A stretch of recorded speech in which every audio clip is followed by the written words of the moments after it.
मुश्किलें दिलों के इरादों को आजमाएंगी, आंखों के पर्दों को निगाहों से हटाएंगी। गिर कर भी हमको संभलना होगा, ये ठोकरें ही हमको चलना सिखाएंगी, चलना सिखाएंगी। सभी विद्यार्थियों व साथियों को प्यार भरा नमस्कार। जय हिंद, वंदे मातरम। आप देख रहे हैं दीपक लक्ष्य अब यूट्यूब चैनल, जो आपको लक्ष्य तक पहुंचाएगा। विद्यार्थियों, मुश्किलें कितनी भी आए, हमको अपने दिलों के इरादों को नहीं बदलना है। हमको सैकड़ों बार गिरकर भी संभलना होगा, क्योंकि संघर्ष की ठोकरें व्यक्ति को चलना सिखाती हैं। याद रखना, जो झुक जाता है वो एक न एक दिन दुनिया को झुका भी सकता है। बेवजह दिखावे की कोशिश मत कीजिए। जब अपने विषय में परफेक्ट हो जाओगे तो खुद दिखाई देने लगेगा। जो मेहनत पे भरोसा करते हैं वो किस्मत के भरोसे नहीं बैठते हैं। अपने आप को इतना व्यस्त कर लीजिए कि चिंता करने का समय ही ना हो। इस जमाने में सहारा ढूंढने से अच्छा है कि तुम खुद को मजबूत बना लो। फिर जुड़ जाइए हमारे चैनल से, और नए हो तो सब्सक्राइब कर बेल आइकन दबाइए, ताकि आने वाली कक्षाएं आपको आसानी से मिलती रहें। आप सभी कक्षा को पूरा देखा करिए। काफ़ी लोग आते हैं और 2 मिनट में चले जाते हैं। काफ़ी मेहनत व समय लगने के बाद में आप तक एक कक्षा पहुंच पाती है। अपने सभी दोस्त साथियों को जोड़ते रहिए। एक बार सभी लोग कक्षा को लाइक, कमेंट कर शेयर कर दीजिए। यही आपका प्यार है हमारे लिए आपसे जुड़े रहने का। आज का पहला प्रश्न जो है आपकी नजरों के सामने है। क्या है? पंक्ति दी गई है, जिसमें लिखा है, अगु नहीं सगु नहीं नहीं कछु भेदा, उभय हरहि भव संभव खेदा। अगु नहीं सगु नहीं नहीं कछु भेदा, उभय हरहि भव संभव खेदा। किसकी पंक्तियां हैं ये आपसे पूछा जा रहा है। तुलसीदास, मलिक मोहम्मद जायसी, मंझन, कबीरदास। तो ये पंक्तियां तो विद्यार्थियों तुलसीदास की हैं और रामचरितमानस के महाकाव्य से ली गई है। इसका अर्थ क्या है? गोस्वामी जी बतलाते हैं कि चाहे आप निर्गुण ब्रह्म को मानिए, चाहे आप सगुण ब्रह्म की उपासना कीजिए, उन दोनों में कोई अंतर नहीं है। निर्गुण और सगुण ये दोनों क्या है? एक ही ईश्वर के रूप हैं, प्रतिरूप हैं, उसके नाम हैं। गोस्वामी जी राम भक्त शाखा के प्रतिनिधि कवि हैं, और इन पंक्तियों में गोस्वामी जी की समन्वयवादी दृष्टि का परिचय मिलता है। आचार्य हजारी प्रसाद द्विवेदी जी कहते हैं कि भारतवर्ष का लोकनायक वही हो सकता है जो समन्वय करने का अपार धैर्य लेकर आया हो। Doctor George Abraham Grierson Tulsidas ji के बारे में क्या लिखते हैं कि बुद्ध देव के बाद सबसे बड़ा लोकनायक कौन है? गोस्वामी तुलसीदास जी। अगला आपका प्रश्न है, साहित्य को सुरसरि सम सबका हितकारी घोषित किया है, यानी किसने? केशवदास ने, रामानंदाचार्य ने, सूरदास ने, गोस्वामी तुलसीदास जी ने। तो साहित्य को सुरसरि सम सबका हित करने वाली किसने घोषित किया है? गोस्वामी तुलसीदास जी ने। और गोस्वामी जी रामचरितमानस के बालकांड में लिखते हैं क्या? कीरति भनीत भूति भले सोई, सुरसरि सम सब कहाँ हित होई। यानी क्या है? ये जो साहित्य है, जिस प्रकार से गंगा में स्नान करने से सभी के मल धुलते हैं, व्यक्ति के अंदर पवित्रता का भाव आता है, निर्मलता आती है, वैसे ही ये साहित्य भी क्या है? सबका हित करने वाला है, सबका कल्याण करने वाला है। ये जो है साहित्य का उद्देश्य गोस्वामी जी ने बताया है। आगे देखते हैं हम, बरवय रामायण के नामकरण का आधार क्या है? बरवय छंद, रहीम का सुझाव, अज्ञात छंद, तुलसी का बिरवा। बरवय रामायण के नामकरण का आधार क्या है? बरवे छंद। बरवे अर्ध सममात्रिक छंद है। इसके प्रथम और तृतीय चरण में 12-12 मात्राएं होती हैं। द्वितीय और चतुर्थ चरण में 7-7 मात्राएं होती हैं। और बरवे अवधी का अपना यानी अवधी भाषा का निजी छंद है। बरवे का जो है हम एक उदाहरण देखते हैं। चंपक हरवायंग मिले अधिक सुहाए, जानि परे सिय हियरे जब कुम्हिलाए।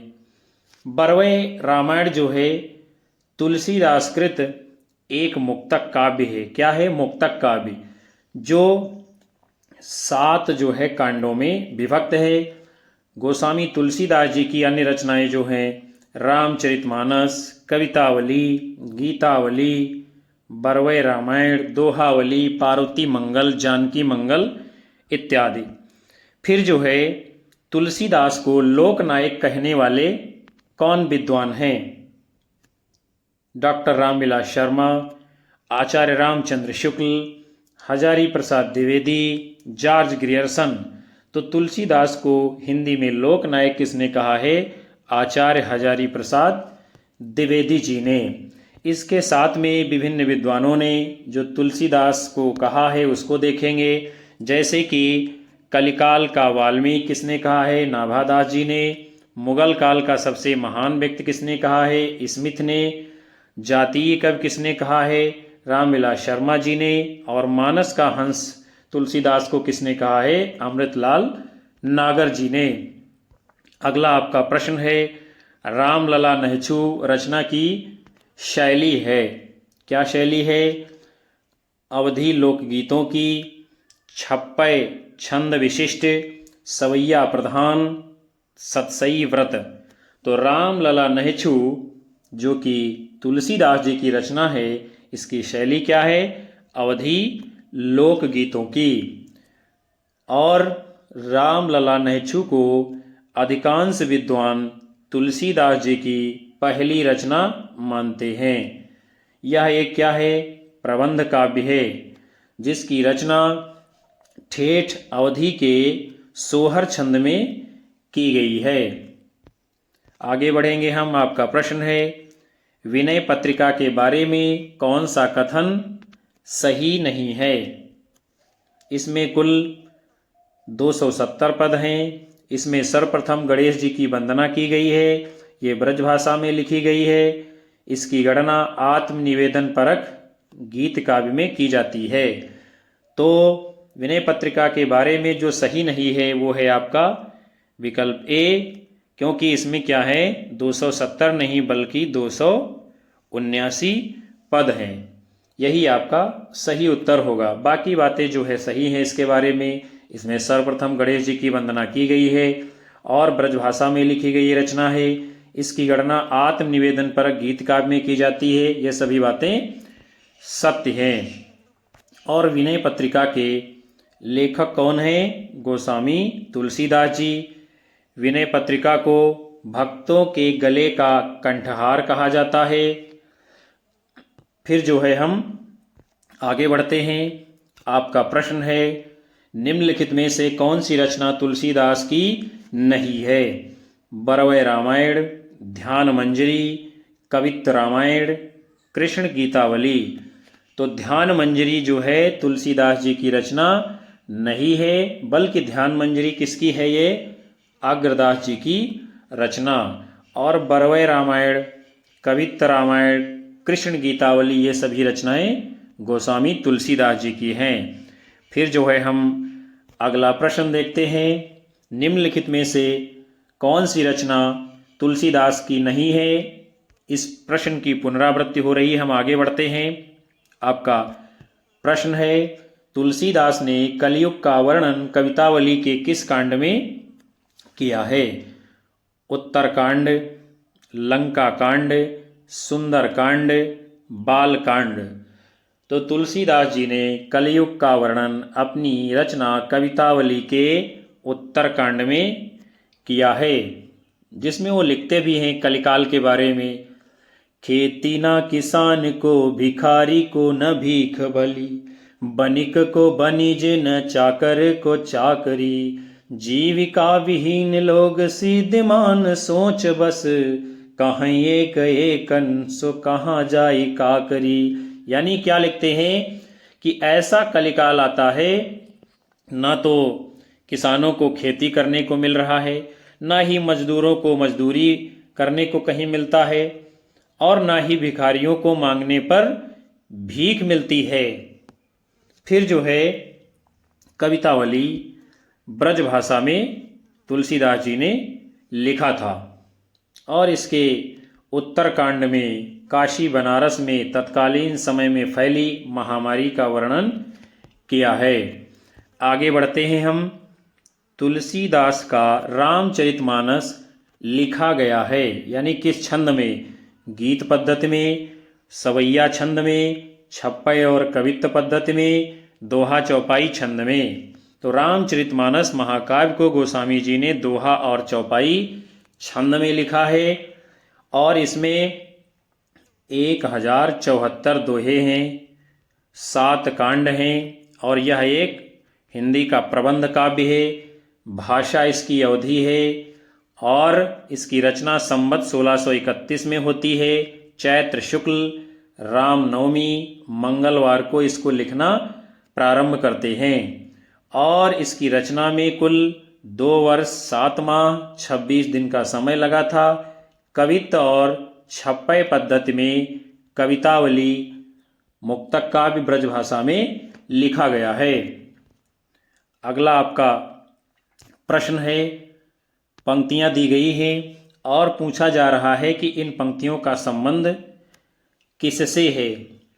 लाज न आवत आपको दौरे आए हो साथ, धिक धिक ऐसे प्रेम को कहाँ कहूँ मैं नाथ। सूरदास से, मीराबाई से, कबीरदास से, तुलसीदास से। तो विद्यार्थियों, इन पंक्तियों का संबंध जो है तुलसीदास जी से है। आगे बढ़ते हैं हम। यानी पत्नी जो है रत्नावली ने तुलसीदास के संबंध में इस पंक्ति को कहा था। यानी एक बार की घटना है जब तुलसीदास जो है अपनी पत्नी रत्नावली से इतना प्रेम करते थे कि रात में भरी अंधेरी में बाढ़ के पानी में भी चलते हुए ससुराल पहुंच जाते हैं, और दीवार फांद कर जो है घर के आंगन में घुस जाते हैं रत्नावली से मिलने।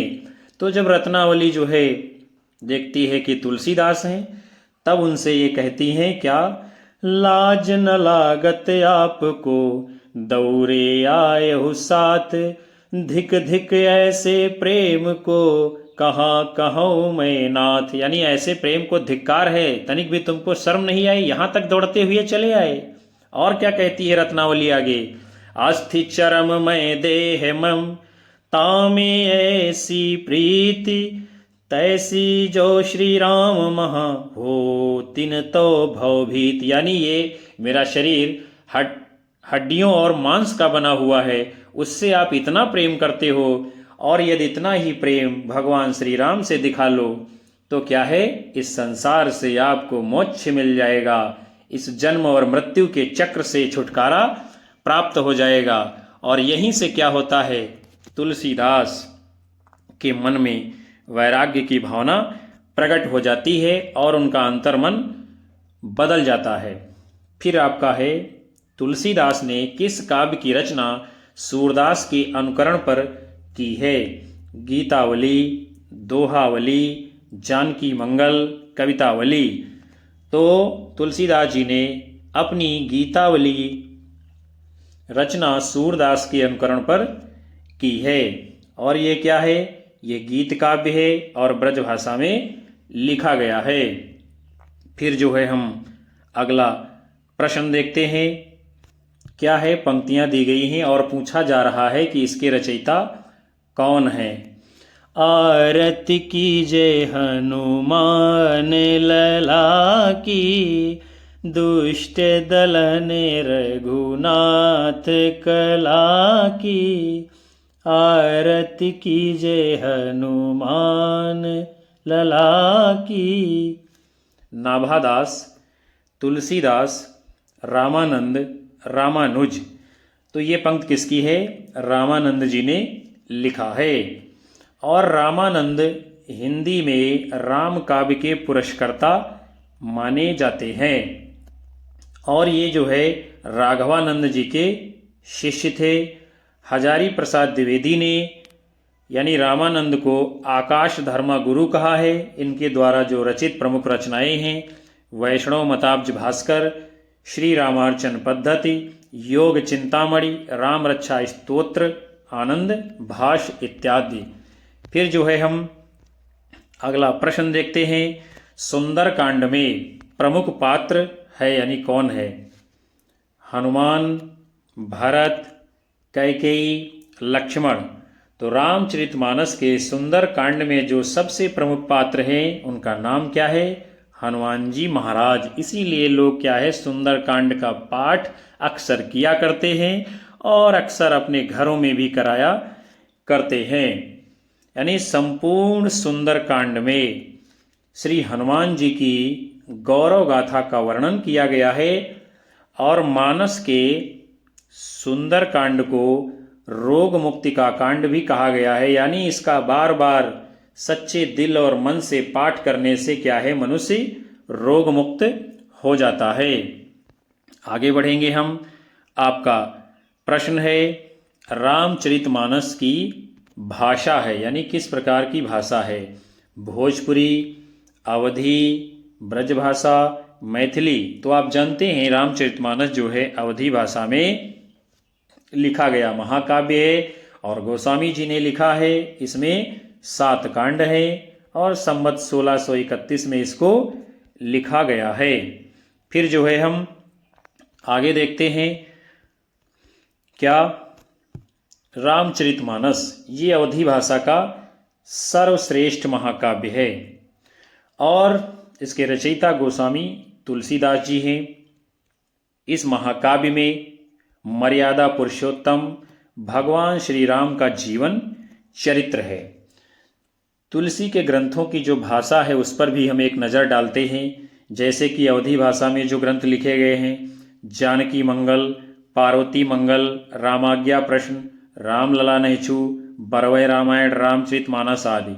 ब्रज भाषा में जो ग्रंथ लिखे गए हैं विनय पत्रिका, कवितावली, गीतावली, वैराग्य संदीपनी, कृष्ण गीतावली, दोहावली इत्यादि। आगे बढ़ते हैं हम।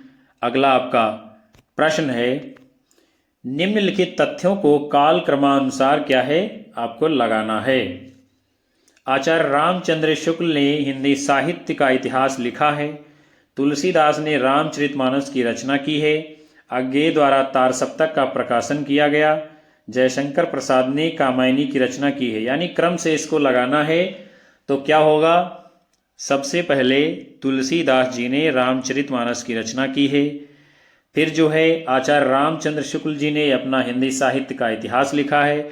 यानी संवत 1631 में गोस्वामी जी ने रामचरितमानस महाकाव्य लिखा है और शुक्ल जी ने 1929 में क्या होता है अपने हिंदी साहित्य के इतिहास को लिखा है। और कामायनी महाकाव्य ये 1935 ईस्वी में लिखा गया है। फिर जो है 1943 में क्या है अज्ञेय जी ने तार सप्तक का संपादन किया था। इस प्रकार जो है विकल्प सी आपका सही उत्तर होगा 2, 1, 4, 3। आगे बढ़ते हैं हम। आपका प्रश्न है अधोलिखित स्थापना ए और तर्क आर पर विचार कीजिए। फिर जो है आपको उत्तर देना है। यानी हम देख लेते हैं पहले स्थापना क्या है और तर्क क्या है। और तुलसी के संदर्भ में बात की जा रही है। निर्गुण रूप सुलभ यति सगुण जान नहीं कोय, सुगम अगम नाना चरित सुनि मुनि मन भ्रम होय। फिर जो है तर्क दिया गया है क्योंकि सगुण आकार की उपासना और अनुभव के दायरे में लाना सहज है, जबकि निर्गुण निराकार की उपासना अनुभूति नितांत कठिन है। फिर जो है इसका जो आपका सही उत्तर होगा वो है आपका विकल्प बी, यानी ए सही है आर गलत है। फिर हम आगे बढ़ते हैं। आपका प्रश्न है, निम्नलिखित में से कौन स्वामी रामानंद का शिष्य नहीं था? अनंतानंद, सुखानंद, नरहरयानंद, रैदास। तो है क्या विद्यार्थियों, ये जो सभी लोग हैं यानी अनंतानंद, सुखानंद, नरहरयानंद, रैदास, ये सभी चारों लोग स्वामी रामानंद के शिष्य हैं। इस प्रकार जो है इस प्रश्न में कोई भी विकल्प सही नहीं है। हम बढ़ते हैं आगे। विनय पत्रिका के पदों में तुलसीदास की भक्ति किस भाव की है? सख्य भाव, आत्म भाव, प्रेम भाव, दास्य भाव। तो विनय पत्रिका के पदों में तुलसीदास की भक्ति का भाव क्या है? दास्य भाव। यानी जो है तुलसीदास जी भगवान के सामने अपने आप को दास मानते हैं और भगवान को अपना स्वामी मानते हैं। विनय पत्रिका तुलसीदास जी के द्वारा रचित ग्रंथ है और ये ब्रज भाषा में लिखा गया है। विनय पत्रिका में विनय के पद हैं और विनय पत्रिका का एक जो अन्य नाम है वो क्या है? राम विनयावली। और इसमें 21 रागों का प्रयोग किया गया है और इस ग्रंथ में शांत रस की प्रधानता है। तुलसीदास जी के जो अन्य ग्रंथ हैं, रामचरितमानस, दोहावली, गीतावली, जानकी मंगल, पार्वती मंगल, रामाज्ञा प्रश्न, कवितावली, हनुमान बाहुक, रामलला नैछू, बरवै रामायण इत्यादि। फिर जो है आपका प्रश्न है, पूछा जा रहा है कि ये दोहा किस कवि का है? सुरतीय नरतीय नागतीय सब चाहती यस होए, गोद लिए हुलसी फिरे तुलसी सो सुत होए। सूरदास, तुलसीदास, रहीम, रसखान। तो इसमें क्या है? आपका तुलसीदास भी सही है और रहीमदास भी सही है। अब ऐसा क्यों? ऐसा इसलिए क्योंकि जो प्रथम पंक्ति है यानी सुरतीय नरतीय नागतीय सब चाहती यस होए, ये जो है गोस्वामी जी ने लिखा है। और जो दूसरी पंक्ति है, गोद लिए हुलसी फिरे तुलसी सो सुत होए, इसको जो है रहीमदास जी ने लिखा है। इसलिए क्या है, ये दोनों विद्वान सही माने जाएंगे। फिर आपका आगे है प्रश्न, क्या है? जब मन लागे राम सो तब अनत काहे को जाई, दादु पाड़ो लूड़ जो ऐसे रहे समाई। उपरिक्त पंक्तियों का आशय है, मन राम के समान है। मन जब राम में लीन है तो अन्यत्र नहीं भटकेगा। पानी नमक के समान है, नमक पानी में लीन गया है। तो इन पंक्तियों में क्या अर्थ है, क्या आशय है? जब मन राम में लीन है तो अन्यत्र यानी दूसरी जगह जो है नहीं भटकेगा। फिर जो है हम आगे बढ़ते हैं। आपका प्रश्न है, प्रमुख रूप से किस कवि के आधार पर आचार्य रामचंद्र शुक्ल अपने साहित्यिक प्रतिमान निर्धारित किए हैं?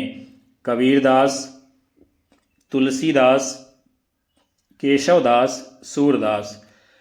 तो प्रमुख रूप से जिस कवि के आधार पर आचार्य रामचंद्र शुक्ल ने अपने साहित्यिक प्रतिमान यानी मानदंड निर्धारित किए हैं वो कवि क्या है, कौन है? गोस्वामी तुलसीदास जी। यानी आचार्य रामचंद्र शुक्ल हिंदी के प्रमुख आलोचक के रूप में विख्यात हैं और इन्होंने अपनी आलोचना में प्रमुखता से गोस्वामी तुलसीदास जी को महत्वपूर्ण स्थान दिया है। आगे देखते हैं हम। काव्य में रहस्यवाद, इनकी प्रथम सैद्धांतिक आलोचना है। किसकी? आचार्य रामचंद्र शुक्ल जी की। अन्य इनकी जो आलोचना की कृतियां हैं जैसे गोस्वामी तुलसीदास, जायसी ग्रंथावली, भ्रमर गीत सार, रस मीमांसा इत्यादि। फिर जो है आपका प्रश्न है, उत्तरकांड के कलयुग प्रसंग में तुलसीदास जी ने लिखा है, क्या लिखा है हम देखते हैं। आचारहीन और वेद विरोधी लोग ज्ञानी और सन्यासी कहलाएंगे। माता पिता अपने बच्चों को मानव धर्म की शिक्षा देंगे। पत्नी के मर जाने और घर गृहस्थी और संपत्ति के नष्ट हो जाने के बाद लुटे पिटे लोग ही संन्यास ग्रहण करेंगे और कलयुग में अच्छा समय होगा और लोग सुखी होंगे। तो इनमें से यानी पूछा जा रहा है कि कौन सा आपका सही है, कौन कौन सी बातें सही हैं। तो क्या क्या सही है, वो है आपका विकल्प ए और सी, यानी आचारहीन और वेद विरोधी लोग ज्ञानी और सन्यासी कहलाएंगे, यही आजकल चल भी रहा है।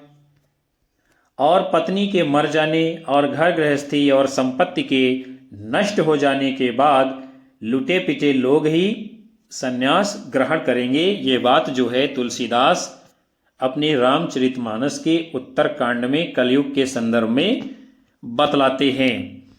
फिर जो है आगे बढ़ते हैं हम। आपका प्रश्न है, क्या पंक्तियां दी गई हैं और कहा जा रहा है कि राम कथा के प्रसंग में तुलसीदास ने यह बात किससे कहलवाई है। क्या है पंक्ति? हरि अनंत हरि कथा अनंता, हरि अनंत हरि कथा अनंता, कहहीं सुनहीं बहु विधि सब संता, कहहीं सुनहीं बहु विधि सब संता। यानी क्या है? हरि अनंत है, यानी प्रभु अनंत है, प्रभु की कथा भी अनंत है। और इसको क्या है, सभी संत बहुत प्रकार से ये संत समाज कहता है, सुनता है, लेकिन क्या है, भगवान के अनेक रूप हैं, भगवान की कथा अनंत है, उसको किसी सीमित दायरे में बांधा नहीं जा सकता है। तो राम कथा के प्रसंग में तुलसीदास यह बात किससे कहलवाते हैं, देखते हैं हम। शिव, याज्ञवल्क्य, काकभूषुंडी, तुलसीदास जी की स्वयं की उक्ति। तो ये बात जो है भगवान शिव से राम कथा के प्रसंग में तुलसीदास जी कहलवाते हैं। और ये पंक्ति जो है रामचरितमानस महाकाव्य से ली गई है। और तुलसीदास की सबसे महत्वपूर्ण रचना है रामचरितमानस महाकाव्य, जिसमें 7 कांड हैं, 1074 दोहे हैं। आचार्य रामचंद्र शुक्ल ने तुलसीदास की 12 कृतियों को प्रामाणिक माना है। वैराग्य संदीपनी, रामाज्ञा प्रश्न, रामलला नहचू, जानकी मंगल, पार्वती मंगल, कृष्ण गीतावली, गीतावली, विनय पत्रिका, दोहावली, वरवय रामायण कवितावली आदि। अगला जो है हम प्रश्न देखते हैं, निम्नलिखित में से कौन सी रचना अग्रदास की नहीं है? ध्यान मंजरी, कुंडलियां, राम ध्यान मंजरी, रूप मंजरी।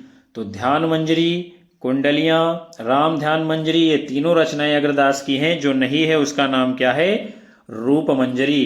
क्योंकि रूप मंजरी ये रचना किसकी है? नंददास जी की। और नंददास की अन्य प्रसिद्ध कृतियां हैं रास पंचाध्यायी, सिद्धांत पंचाध्यायी, मान मंजरी, विरह मंजरी, अनेकार्थ मंजरी, दान लीला, मान लीला, श्याम सगाई, भंवर गीत, सुदामा चरित, रस मंजरी इत्यादि। और इनके विषय में एक बहुत ही शानदार उक्ति प्रसिद्ध है। क्या है उक्ति? और कवि गढ़िया और नंददास जड़िया। जबकि आपने देखा था अभी ध्यान मंजरी, कुंडलिया, राम ध्यान मंजरी, ये सभी रचनाएं किसकी हैं? अग्रदास जी की। फिर आपका अगला प्रश्न है, पार्वती मंगल किसके द्वारा रचित यह ग्रंथ है? सूरदास, मलिक मोहम्मद जायसी, तुलसीदास, घनानंद। तो पार्वती मंगल ये रचना किसकी है? गोस्वामी तुलसीदास जी। और सूरदास ये कृष्ण भक्ति शाखा के प्रतिनिधि कवि हैं। मलिक मोहम्मद जायसी ये सूफी काव्य धारा के प्रतिनिधि कवि हैं। और घनानंद रीति काल के अंतर्गत रीति मुक्त काव्य धारा के प्रमुख कवि हैं। आगे बढ़ते हैं हम। गोस्वामी तुलसीदास जी के जो अन्य प्रमुख ग्रंथ हैं उन पर हम एक नज़र डालते हैं। रामलला नहचु, वैराग्य संदीपनी, रामाज्ञा प्रश्न, जानकी मंगल, रामचरितमानस, पार्वती मंगल, गीतावली, विनय पत्रिका, कृष्ण गीतावली, बरवय रामायण, दोहावली, कवितावली आदि। वात्सल्य रस के सम्राट कृष्णाश्रयी शाखा के प्रतिनिधि कवि कौन हैं? सूरदास जी। और सूरदास जी की जो प्रमुख रचनाएं हैं सूरसागर, सूरसारावली, साहित्य लहरी इत्यादि। और आपको ध्यान रहे कि सूरसागर भ्रमर गीत के लिए और साहित्य लहरी दृष्टकूट पदों के लिए प्रसिद्ध है। साहित्य लहरी में सूरदास की वंशावली का परिचय मिलता है। किसमें? साहित्य लहरी रचना में। अगला आपका प्रश्न है, लोकमंगल की भावना के सर्वश्रेष्ठ कवि कौन माने जाते हैं? मलिक मोहम्मद जायसी, तुलसीदास, उस्मान, केशवदास। तो लोकमंगल की साधना के भावना के जो सर्वश्रेष्ठ कवि माने गए हैं उनका नाम क्या है? गोस्वामी तुलसीदास। क्योंकि तुलसीदास जो है अपने काव्य के साहित्य के प्रयोजन में लिखते हैं। क्या लिखते हैं? कलिमल हरणी मंगल करनी, तुलसी कथा रघुनाथ की, रघुनाथ की, रघुनाथ की। कलिमल हरणी मंगल करनी, तुलसी कथा रघुनाथ की, रघुनाथ की, रघुनाथ की। तो इन पंक्तियों में लोक मंगल का भाव आ रहा है। इसीलिए जो है गोस्वामी जी को लोक मंगल की भावना का सर्वश्रेष्ठ कवि कहा जाता है। फिर जो है आपका प्रश्न है, यानी जो है पंक्तियां दी गई हैं और पूछा जा रहा है कि इनके रचयिता कौन है। केशव कही ना जायिका कहिए, केशव कही ना जायिका कहिए, देखत तब रच ना विचित्रयति, समुझी मन ही मन रहिए, केशव कही न जायिका कहिए। रचयिता कौन है? तुलसीदास, रहीमदास, केशवदास, भारतेंद्र हरिश्चंद्र। तो इन पंक्तियों के रचयिता कौन हैं आपके? गोस्वामी तुलसीदास जी। और ये पंक्तियां गोस्वामी तुलसीदास जी की किस रचना की हैं? इसको भी आप जानते चलिए, विनय पत्रिका से ली गई हैं ये पंक्तियां और बहुत ही प्रसिद्ध व महत्वपूर्ण है। फिर जो है हम अगला प्रश्न देखते हैं, विनय पत्रिका किस भक्ति काव्य परंपरा की रचना है? कृष्ण भक्ति काव्य परंपरा, राम भक्ति काव्य परंपरा, निर्गुण काव्य परंपरा, शिव भक्ति काव्य परंपरा। तो विनय पत्रिका जो है राम भक्ति काव्य परंपरा की रचना है, जिसको जो है तुलसीदास जी ने लिखा है और इसमें कुल 279 पद हैं। इसकी भाषा ब्रज भाषा है और इसमें तुलसी ने अपनी दास्य भाव की भक्ति का प्राकट्य किया है। कौन सी भक्ति है? दास्य भाव। अगला आपका प्रश्न है, कवि केशवदास की कौन सी कृति अपने वर्ण विषय की अपेक्षा छंदों की विविधता में भटक गई लगती है? रामचंद्रिका, कवि प्रिया, रसिक प्रिया, रतन बावनी। तो केशवदास की जो रचना रामचंद्रिका है, ये क्या है? अपने वर्ण विषय को छोड़कर छंदों की विविधता में भटक जाती है। और रामचंद्रिका केशवदास जी के द्वारा रचित क्या है? एक प्रबंध काव्य है। इसकी रचना 1601 ईस्वी में की गई थी और इसमें कुल 39 प्रकाश हैं। प्रकाश यानी जैसे सर्ग, कांड और खंड होते हैं। और ये रचना राम के चरित्र पर आधारित है। आगे बढ़ते हैं हम। आपका प्रश्न है कि अवधी भाषा की शब्दावली को साहित्य की परिनिष्ठित शब्दावली बनाने का प्रथम श्रेय किसको जाता है? मलिक मोहम्मद जायसी को, कुतुबन को, गोस्वामी तुलसीदास को, अमीर खुसरो को। तो अवधी भाषा की शब्दावली को साहित्य की परिनिष्ठित शब्दावली बनाने का श्रेय किसको जाता है? गोस्वामी तुलसीदास जी को। यानी तुलसीदास जी ने ऐसी अवधी भाषा का प्रयोग किया है जो संस्कृत निष्ठ है, परिमार्जित है और परिष्कृत मानी गई है। फिर जो है हम आगे बढ़ते हैं। आपका प्रश्न है, क्या है? पंक्तियां दी गई हैं और पूछा जा रहा है कि ये आकांक्षा यानी आशा किसकी है? क्या है पंक्तियां? अर्थ न धर्म न काम रुचि, गति न चहो निर्वाण, जन्म जन्म रति राम पद, ये है वरदान नयान। यानी क्या है?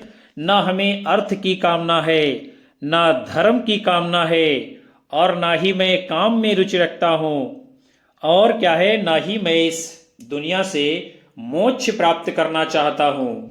हमको क्या चाहिए? जन्मों जन्मों तक राम जी की सेवा करने का मौका मिल जाए, यही वरदान हमको मिल जाए। बाकी जो है धर्म अर्थ काम मोक्ष, इसकी हमें आशा नहीं है। तो कौन कहता है ये? भरत, शबरी, सुग्रीव, हनुमान। तो ये आकांक्षा किसकी है? भरत जी की है, जो ये कहते हैं कि हमको इस दुनिया के पदार्थ नहीं चाहिए, ना ही मैं जो है मोक्ष चाहता हूँ। हमको क्या है? प्रभु श्री राम के चरणों की सेवा करने का वरदान मिल जाए, मैं जन्म जन्मांतर तक उनकी सेवा में लगा रहूं।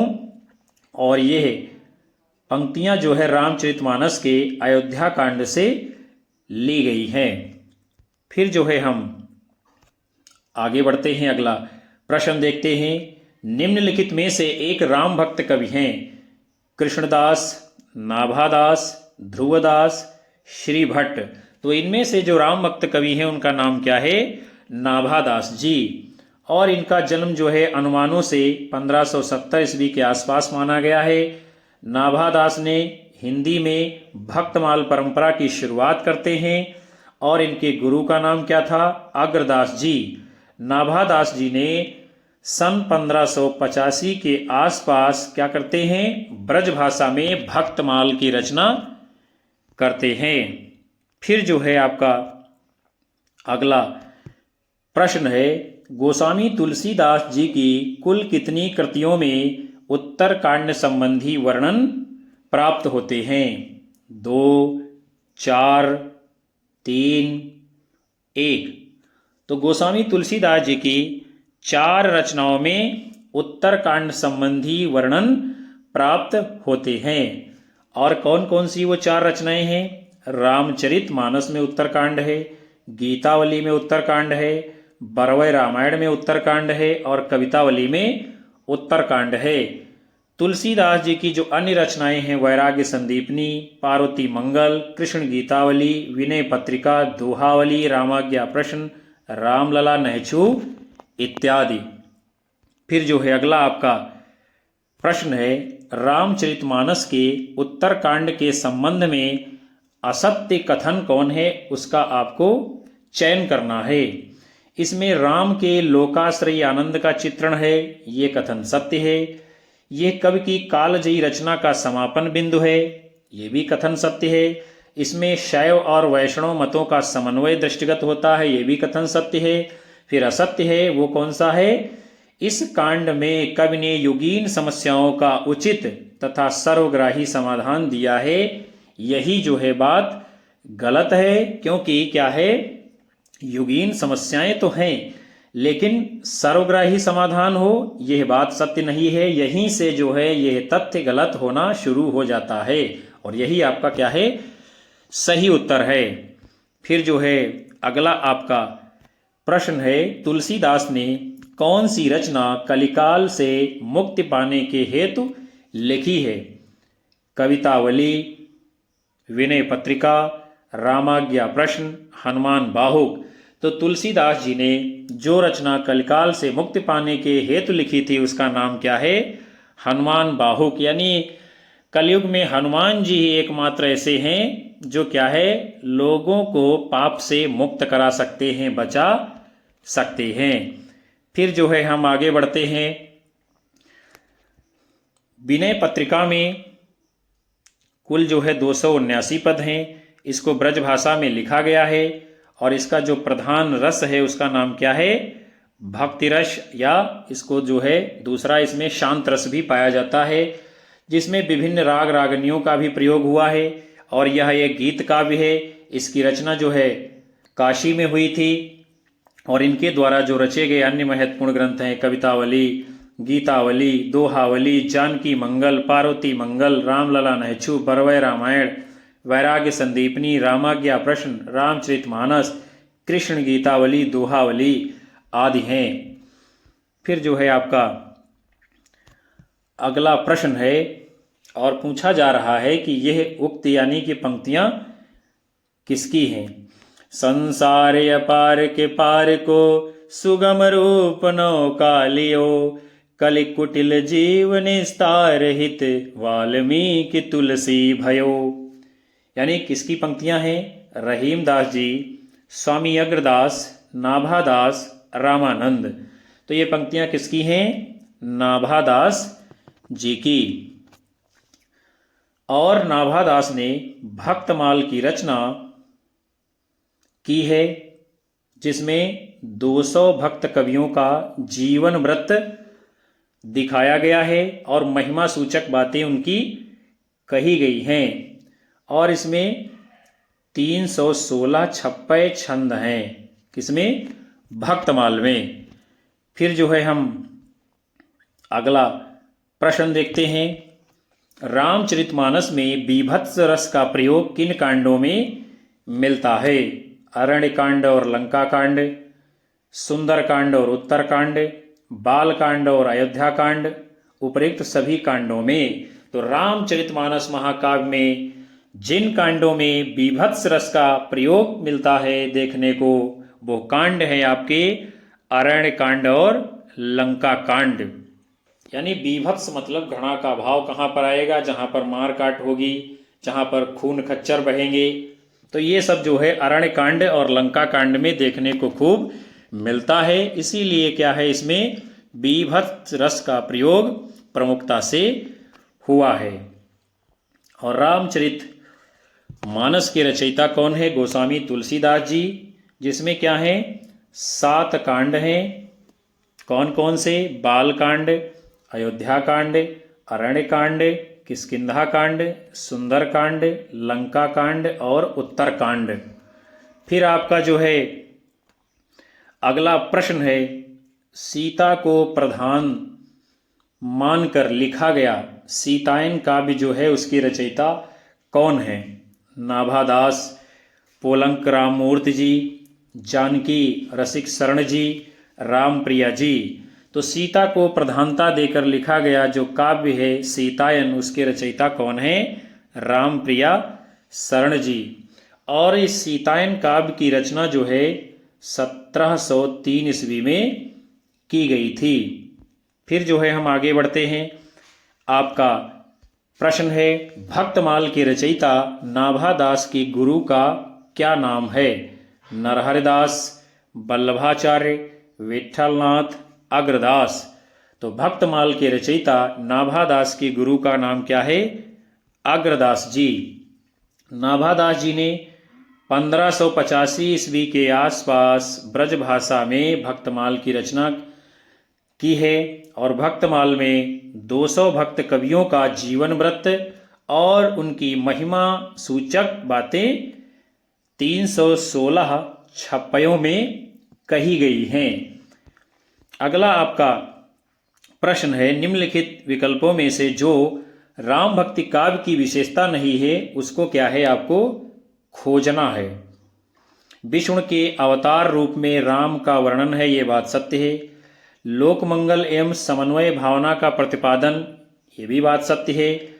असद पर सद्वृत्तियों की विजय, ये भी जो है राम भक्ति काव्य की विशेषता है।